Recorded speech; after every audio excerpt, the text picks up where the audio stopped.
कैथल में peoples party of India democratic का बैठक सफलतापूर्वक संपन्न। बीते 27 जुलाई 2023 को peoples party of India democratic Haryana की एक बैठक चंचलगिरी आश्रम कैथल में संपन्न हुई।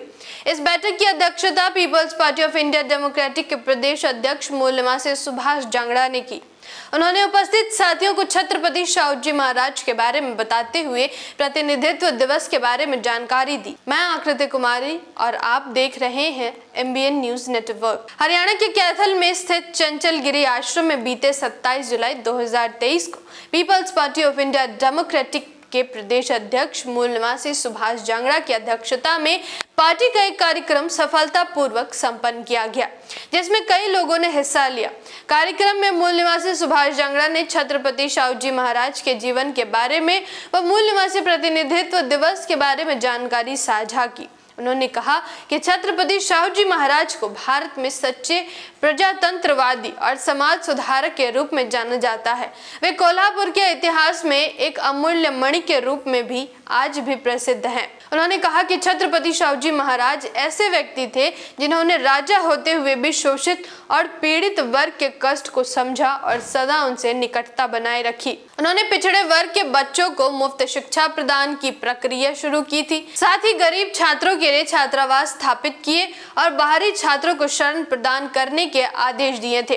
कार्यक्रम में उपस्थित मूल निवासी रामदास सौदा ने उनके शिक्षा पर बात करते हुए कहा कि छत्रपति शाहू जी महाराज की शिक्षा राजकोट के राजकुमार विद्यालय में हुई थी। प्रारंभिक शिक्षा के बाद आगे की पढ़ाई रजवाड़े में ही एक अंग्रेज शिक्षक स्टुअर्ट मिडफर्ड फ्रेजर के जिम्मे सौंपी गई थी। उन्होंने बताया कि कैसे अंग्रेजी शिक्षक और अंग्रेजी शिक्षा का प्रभाव छत्रपति शाहू जी महाराज के दिलो दिमाग पर गहराई से पड़ा था और वे वैज्ञानिक सोच को न सिर्फ मानते थे बल्कि इसे बढ़ावा देने का हर संभव प्रयास करते थे। पुरानी प्रथा और परंपरा अथवा काल्पनिक बातों को वे महत्व नहीं देते थे।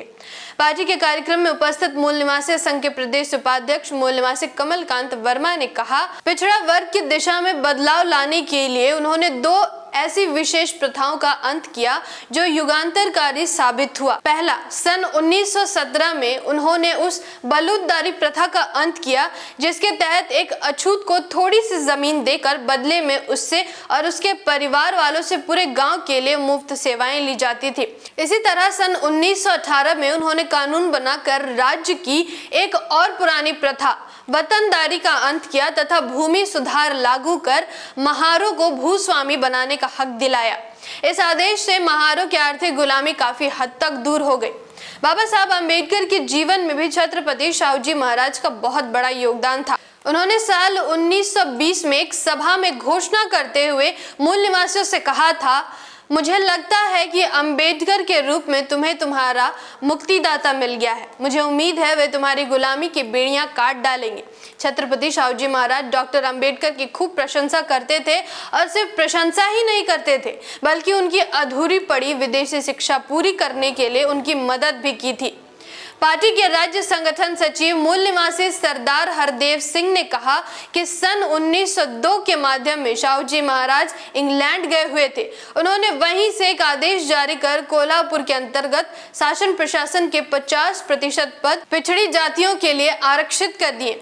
उन्होंने कहा कि महाराज के इस आदेश से कोल्हापुर के अंतर्गत शासन प्रशासन के 50% पद पिछड़ी जातियों के लिए आरक्षित कर दिए। उन्होंने कहा कि महाराज के इस आदेश से कोल्हापुर के गैर बराबरी व्यवस्था पर जैसे गाज गिर गई थी। उन्होंने कहा कि 1894 में जब शाहू जी महाराज ने राज्य की बागडोर संभाली थी, उस समय कोल्हापुर के सामान्य प्रशासन में कुल 71 पदों में से 60 पर उच्च जाति के अधिकारी नियुक्त थे। इसी प्रकार लिपिकीय पद के 500 पदों में से मात्र 10% गैर ब्राह्मण थे। लेकिन शाहू जी महाराज द्वारा पिछड़ी जातियों को अवसर उपलब्ध कराने के कारण सन 1912 में 95% पदों में से उच्च जाति के अधिकारियों की संख्या अब मात्र 35% रह गई थी। जागृति के इस मुहिम में आप हमारा साथ और सहयोग दें। जानकारी महत्वपूर्ण लगी हो तो वीडियो को लाइक और शेयर करें।